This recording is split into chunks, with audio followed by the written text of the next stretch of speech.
राधे राधे दोस्तों, स्वागत है आप सभी का एक बार फिर से। दोस्तों, अगर आप अपनी लाइफ में कुछ नया सीखना चाहते हैं तो चैनल को सब्सक्राइब कर बेल आइकन को जरूर दबाएं। दोस्तों, वैशाख मास की कृष्ण पक्ष की एकादशी को बरूथनी एकादशी कहते हैं। इस दिन भगवान विष्णु के बराह रूप का पूजन किया जाता है। इस दिन भगवान विष्णु का पूजन करने से अन्नदान और कन्यादान दोनों श्रेष्ठ दानों के बराबर पुण्य फल मिलता है। इस दिन सच्चे मन से भगवान विष्णु का पूजन कर व्रत रखने से सारी मनोकामनाएं पूर्ण हो जाती हैं और दुख दरिद्रता से छुटकारा मिलता है। इस व्रत को करने से व्यक्ति के समस्त कष्ट और दोष दूर हो जाते हैं, ग्रह दोषों से मुक्ति मिलती है। इस बार बरूथनी एकादशी का व्रत 16 अप्रैल दिन रविवार को रखा जाएगा और व्रत का पारण 17 अप्रैल को किया जाएगा। व्रत पारण करने का शुभ मुहूर्त है 17 अप्रैल की सुबह 5:54 से सुबह 8:29 तक। रविवार के दिन एकादशी होने से इसका महत्व और अधिक बढ़ गया है, क्योंकि रविवार का दिन भगवान सूर्य नारायण को समर्पित होता है। रविवारी एकादशी के दिन भगवान श्री हरि विष्णु माँ लक्ष्मी जी के साथ ही भगवान सूर्य नारायण का पूजन अवश्य करना चाहिए। यह दिन भगवान सूर्य नारायण को प्रसन्न करने का बहुत ही खास दिन माना जाता है। माना जाता है इस दिन भगवान सूर्य नारायण को प्रसन्न करने से भगवान श्री हरि विष्णु माँ लक्ष्मी जी की भी असीम कृपा प्राप्त होती है। भगवान सूर्य सभी ग्रहों के राजा हैं। माना जाता है जिन्हें सूर्य देव की कृपा प्राप्त हो जाती है उन्हें सभी ग्रह दोषों से, ग्रह पीड़ा से मुक्ति मिल जाती है। भगवान सूर्य की कृपा के बिना व्यक्ति को उच्च पद, सफलता और मान सम्मान की प्राप्ति नहीं होती। इसलिए जीवन में सफलता प्राप्त करने के लिए, दुर्भाग्य को सौभाग्य में बदलने के लिए भगवान सूर्य नारायण का पूजन अवश्य ही करना चाहिए। आज के इस वीडियो में हम आपको रविवार और एकादशी के इस शुभ संयोग पर करने वाला एक बहुत ही आसान और असरकारक उपाय बताने जा रहे हैं। इस उपाय को करने से भगवान श्री हरि विष्णु माँ लक्ष्मी जी के साथ ही भगवान सूर्य नारायण की भी असीम कृपा प्राप्त होती है। उच्च पद, मान सम्मान की प्राप्ति होती है, कष्टों से छुटकारा मिलता है, पापों से मुक्ति मिलती है, साथ ही आर्थिक संकट भी दूर होते हैं।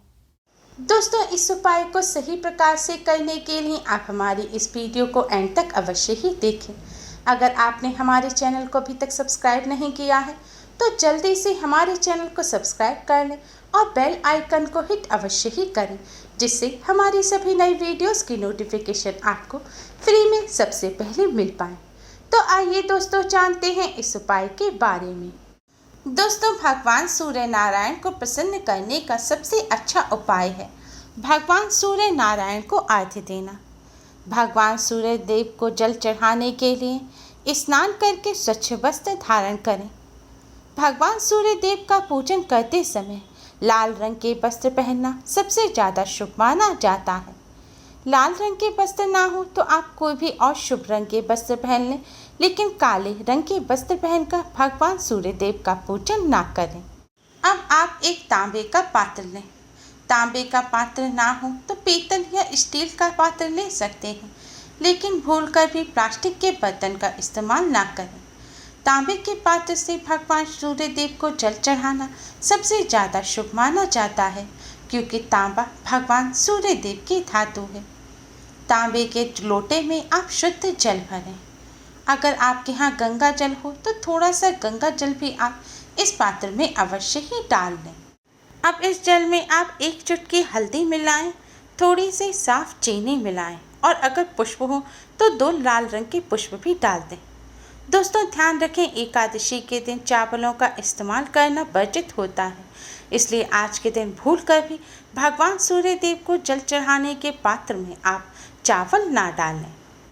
इन सभी वस्तुओं को डालने के बाद दोस्तों, आप भगवान सूर्य देव को प्रसन्न करने की इस सबसे ज़रूरी वस्तु को जल में अवश्य ही डालें। यह वस्तु है लाल रंग का चंदन। अगर आपके यहाँ लाल रंग का चंदन है तो थोड़ा सा चंदन आप इस जल में मिला दें। अगर चंदन ना हो तो लाल रंग के कुमकुम आप इस जल में अवश्य ही मिलाएं। अब अब आप जल के लोटे को किसी खुले स्थान पर ले जाएं। आप अपनी छत पर, आंगन में या घर से बाहर किसी खुले स्थान पर जा सकते हैं। खुले स्थान पर जाने के बाद भगवान सूर्य नारायण की तरफ मुख करके खड़े हो जाएं और इस जल के पात्र को अपने दोनों हाथों में उठाकर अपने सिर से ऊपर उठाएं। अब आप भगवान सूर्य नारायण को जल अर्पित करें। भगवान सूर्य नारायण को जल अर्पित करते समय आप भगवान सूर्य नारायण के इस गायत्री मंत्र का जाप करें। मंत्र इस प्रकार है: ओम भास्कराय विद्महे महातेजाय धीमहि तन्नो सूर्य प्रचोदयात्। ओम भास्कराय विद्महे महातेजाय धीमहि तन्नो सूर्य प्रचोदयात्। दोस्तों, आपको इस मंत्र का एक बार जाप करते हुए भगवान सूर्य देव को जल अर्पित करना है। फिर आप कुछ सेकंड के लिए रुकें। फिर दूसरी बार इस मंत्र का जाप करते हुए आप भगवान सूर्य देव को जल अर्पित करें। फिर आप कुछ सेकंड के लिए रुकें। फिर तीसरी बार में आप इस मंत्र का जाप करते हुए सारा जल आप भगवान सूर्य देव को अर्पित कर दें। दोस्तों, ध्यान रखें, आपको 3 बार में पूरा जल भगवान सूर्य देव को अर्पित करना है। सिर के ऊपर हाथ रखकर इस प्रकार जल भगवान सूर्य देव को अर्पित करने से जल की धारा में से होकर भगवान सूर्य देव की सभी किरणें आपके पूरे शरीर पर पड़ेंगी। इससे आपका शरीर निरोगी और तेजवान बनेगा। आपके शरीर में जो भी विकार होंगे वह भगवान सूर्य नारायण की कृपा से दूर हो जाएंगे। जल चढ़ाने के बाद आप अपने स्थान पर खड़े होकर क्लॉकवाइज घूमते हुए भगवान सूर्य देव के 7 परिक्रमा करें। परिक्रमा करते समय भी मन ही मन भगवान सूर्य देव के इस मंत्र का जाप करते रहें। जल चढ़ाने के बाद आप भगवान सूर्य नारायण को प्रणाम करें। भगवान श्री हरि विष्णु और माँ लक्ष्मी जी को प्रणाम करें। फिर अपने स्थान पर खड़े होकर ही भगवान विष्णु जी के 12 मंत्र ओम नमो भगवते वासुदेवाय का 108 बार जाप करें। दोस्तों, अगर आप वहीं पर खड़े होकर मंत्र का जाप नहीं कर सकते तो आप अपने घर में आकर भी आसन पर बैठकर मंत्र का जाप कर सकते हैं। इस प्रकार भगवान सूर्य देव का पूजन करने से भगवान श्री हरि विष्णु, माँ लक्ष्मी जी और सूर्य देव की कृपा प्राप्त होती है। भगवान जी की कृपा से जीवन और कामकाज में आने वाली बाधाएं दूर होती हैं। साथ ही धन प्राप्ति के योग भी बनते हैं। ग्रह दोष के नकारात्मक प्रभाव कम होते हैं और घर में सुख शांति का वातावरण बनता है। व्यापार और कामकाज में आ रही रुकावटें भी दूर होती हैं। भगवान सूर्य देव को प्रसन्न करने का सबसे अच्छा तरीका है भगवान सूर्य देव को अर्घ्य देना। इसलिए आप सभी इस शुभ अवसर पर भगवान सूर्य नारायण की कृपा प्राप्त करने के लिए इस तरह भगवान सूर्य देव का पूजन अवश्य ही करें। दोस्तों, भगवान सूर्य देव का पूजन करते समय कुछ बातों का विशेष ध्यान रखना चाहिए। सूर्य देव को जल देते समय मुख पूर्व दिशा की ओर होना चाहिए।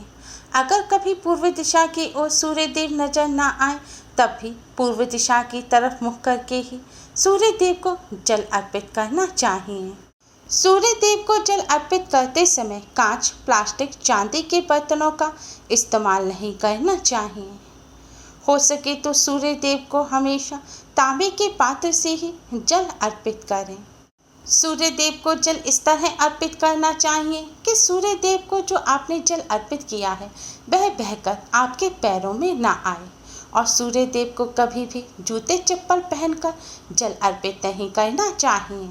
सूर्य देव को जल अर्पित करते समय पैरों पर अगर छींट आ जाती हैं तो उससे दोष नहीं लगता, लेकिन चढ़ाए हुए जल अगर आपके पैरों में आ रहा है या आप उस पर चलकर जा रहे हैं तो इससे आपको दोष लगेगा। सूर्य देव को जल चढ़ाने के लिए अगर आपके घर में कोई खुला हुआ स्थान नहीं है, कोई ऐसा स्थान नहीं है जहां पर आप सूर्य देव को जल अर्पित कर सकें, तो आप एक खाली पात्र रखकर उसमें सूर्य देव को जल अर्पित करें और बाद में उस पात्र के जल को आप किसी पेड़ पौधे के जड़ में डाल दें। सूर्य देव को जल हमेशा बिना कुछ खाए हुए ही चढ़ाना चाहिए। अगर आपको कोई स्वास्थ्य संबंधी समस्या है और आपको सुबह ही कुछ खाना आवश्यक है तो आप खा सकते हैं, लेकिन जो लोग स्वस्थ हैं उन्हें बिना कुछ खाए पिए ही स्नान करने के पश्चात सूर्य देव को जल अर्पित करना चाहिए। और जैसा कि हमने आपको पहले बताया था कि सूर्य देव को जल अर्पित करते समय भूलकर भी काले रंग के वस्त्र नहीं पहनने चाहिए। आप सभी सूर्य देव का पूजन करते समय इन सभी बातों का विशेष ध्यान रखें और इस शुभ अवसर का अवश्य ही लाभ उठाएं। उम्मीद है आपको हमारी ये वीडियो पसंद आई होगी। प्लीज़ लाइक करें, हमारे इस वीडियो को अपने फ्रेंड्स और रिश्तेदारों में ज़्यादा से ज़्यादा शेयर करें, जिससे वह भी इसका लाभ उठा सकें। हमारी और भी वीडियोस के लिए हमारे चैनल को सब्सक्राइब करना ना भूलें। Thanks for watching. Radhe Radhe.